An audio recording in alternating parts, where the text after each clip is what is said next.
So we continue with the divergence theorem. I just need to remind you of the statement of the divergence theorem, that if you have a closed surface, then the surface integral, this is the formula, the surface integral of f dot n dA is the triple integral of the divergence. I promised you to show you the logic behind this formula. I will. But for now, we will do some examples. So we explained the orientation of the normal vector being the outward normal vector. We explained the meaning of the closed surface. We did the sphere example. We did the cylinder example.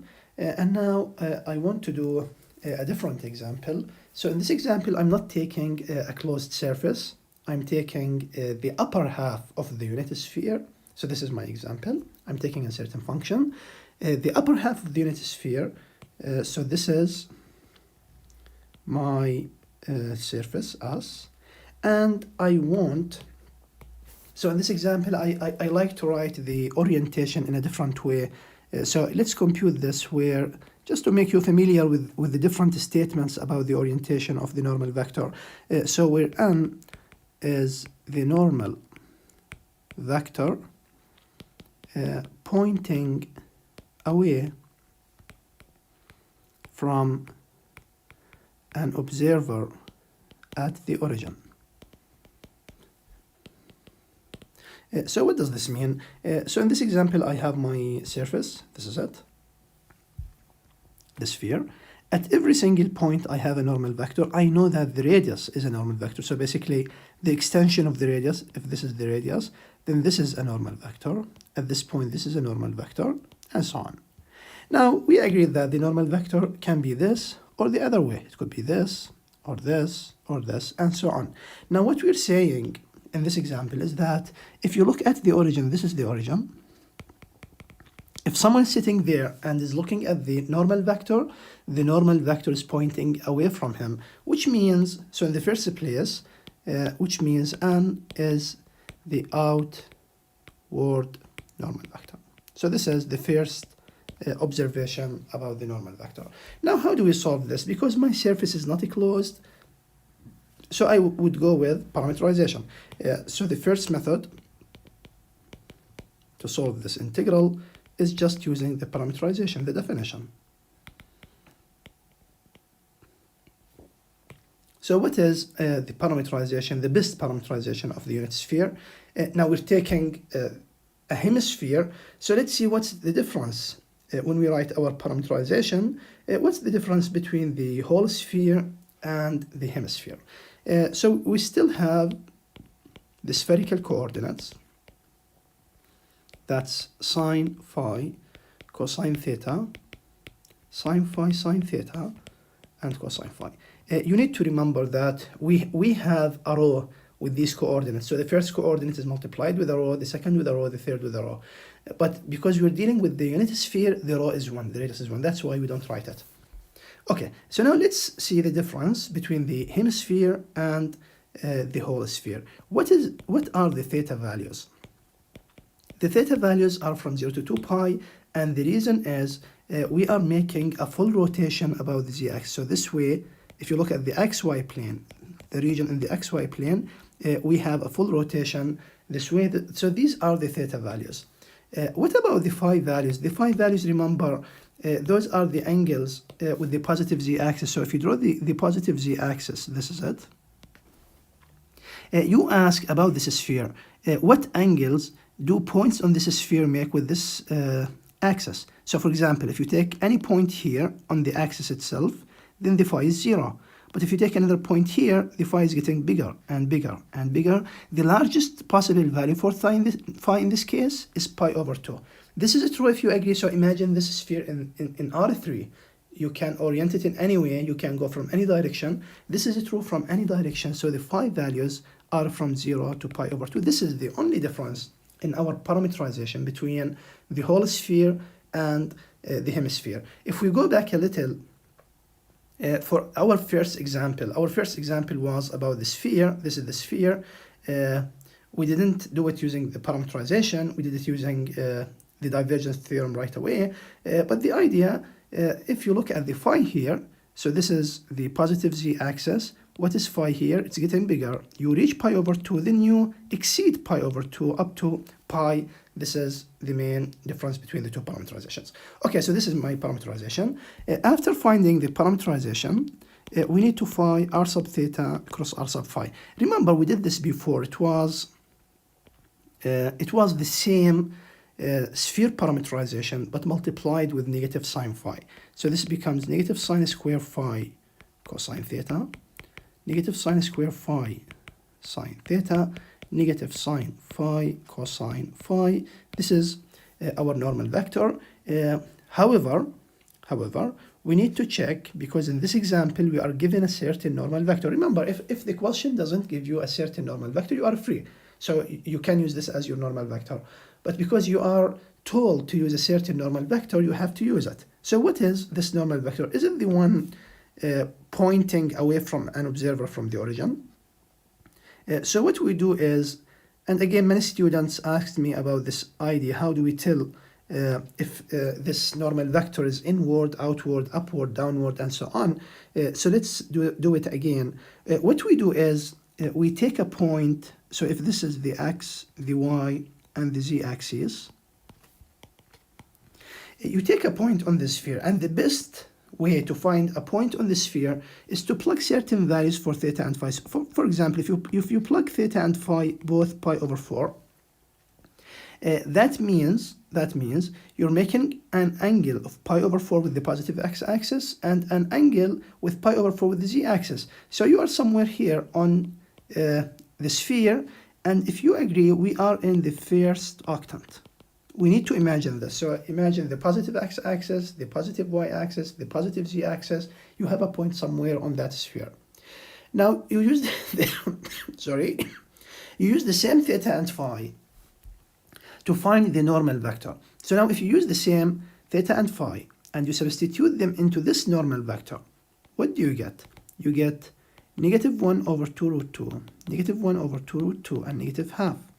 So basically, we are saying that x is negative, y is negative, so we are going to the left, we are going backward, and the z is negative, we are going downward. So if you draw this, if you draw this vector, it will be pointing this way. So basically, if you draw it at that point, it will be this vector, which is pointing inward,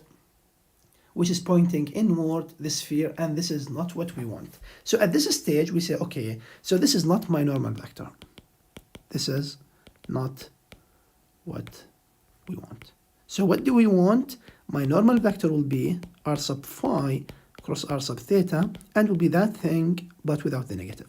So sine square phi cosine theta, sine square phi sine theta, and sine phi cosine phi. So this is my normal vector. Now we are ready for the computations. So how do we find the surface integral f dot n dA? That's the double integral. You take f. In that f, you substitute exactly the parameterization coordinates, and you replace n with your normal vector. So the n is sine square phi cosine theta, sine square phi sine theta, sine phi cosine phi. What about the f? So you need to go back. This is your parameterization, and this is your f, x cube y square z. X cube, so you take the x coordinate, which is sine phi cosine theta, you cube it. So sine cube phi cosine cube theta. Y square, you take the y coordinate of your parameterization and you square it. Then the z, you just take the z, which is this. Now what are the theta and phi values? Again, we emphasized this in the beginning. So the phi values are from 0 to pi over 2. The theta values are from 0 to 2 pi. Now we compute the inner product or the dot product, call it whatever you like. Then you compute the integral. So what is the dot product? The sine will have the power 5. The cosine theta will have the power 4. Then sine to the 4 phi sine cube theta plus sine phi cosine square phi, all of this d theta d phi. Now, before doing any computations, and unfortunately, yes, unfortunately, in this example, we need to do the computations, but at least for the middle term, for this term, because of the sine cube, this integral will give us 0, not the sine to the 4. The sine to the 4 is always positive. Even in this example, just to make this point clear, sine phi, the phi values are from 0 to pi over 2. So the sign is always positive. So regardless of the power of sine phi, this will not be positive negative, so it will not get cancelled. What makes things cancel is sine cube theta, because theta is between 0 to 2 pi, so half of the values are positive, half of them are negative, and everything is symmetric, so the middle term will become 0 after integrating sine cube theta d theta, not sine to the 4. Again, unfortunately, we need to do the computations. So what's left is sine to the 5 phi cosine to the 4 theta plus sine phi cosine square phi d theta d phi. This is a calculus question. So if you do it, you will get 16 over 15 pi. This is what you will get. How? We'll do it, okay? We'll do it, but now I don't want to waste your time, your concentration on the computations of the integral. So let's divide the problem into two things. Understanding how the surface integral is calculated, this is it. Now, how do we do the integral? That's another story. I will do it, but let's finish the surface integral ideas. Okay, so we did this integral again. We had a function, we had a hemisphere, we wanted to compute the surface integral, we did it. Now, I said the first method was using parameterization, and I wanted in this example to show you how to use, so what is the second method? Using the divergence theorem. So can we use the divergence theorem without having a closed surface? The answer is, this is exactly like using Green's theorem without having a closed curve. Can we? Yes, we did. We calculated the curve integral for non-closed curves, and we did that by closing them. So we closed the curve and we subtracted the segment that closed the curve. Now we do the same thing exactly. So the idea now, I want the integral over the hemisphere. This is not closed. We all agree. We can't. In this setting, we can't apply the divergence theorem. So, sorry, what I want to do is, okay, take this hemisphere, add the surface integral over the bottom, the base of the hemisphere, and subtract it.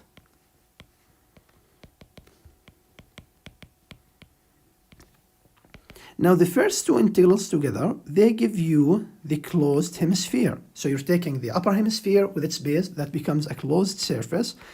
So this is f dot and dA minus the base of the hemisphere.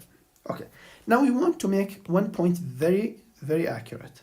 So for the first integral, we are computing the question set. Compute the integral where the normal vector is pointing away from an observer, or the outward. So we are computing this outward. That means when you add this base, you must compute it with the normal vector being the downward normal vector, and the same thing when you subtract it. You must add and subtract the same quantity. So basically here, we are dealing with this normal vector, and here we are dealing with this normal vector. Now for the first integral, this is a closed surface, okay, so just do it as divergence. This is how we apply the divergence theorem. However, for the second integral, you need to do it using a parameterization.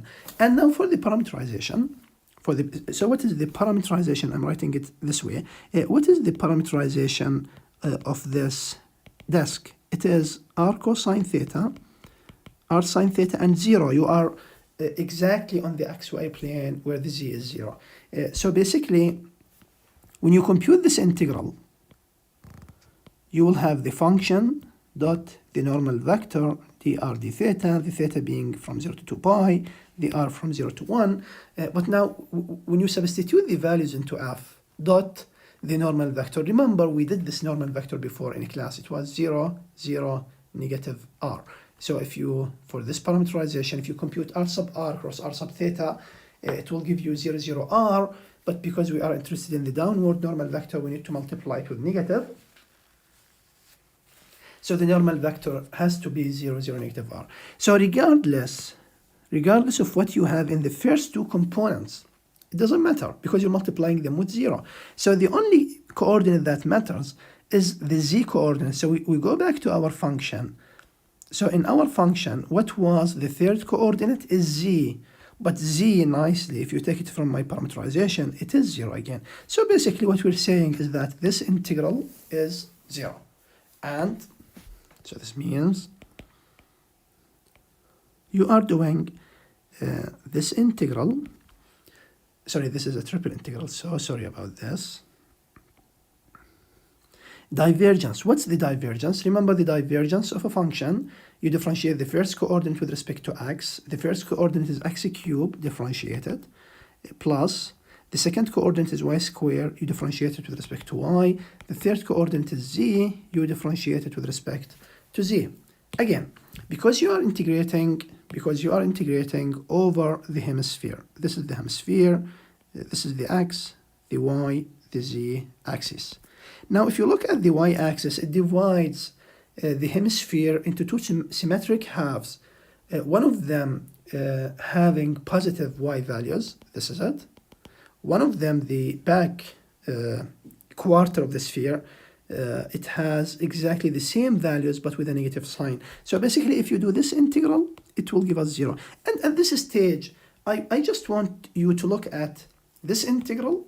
So the middle term is 0 because of the symmetry of the y. And look at this, the middle term was 0 because of sine cubed theta. So things are strongly related. We're not solving two separate problems. There is a relation between the two things. Okay, so now we need to compute the integral. Remember, the best way to solve a surface integral when you have a spherical region is to use spherical coordinates. So what is x? What is x? X is in spherical coordinates. It's rho sine phi cosine theta, but this has to be squared, plus 1.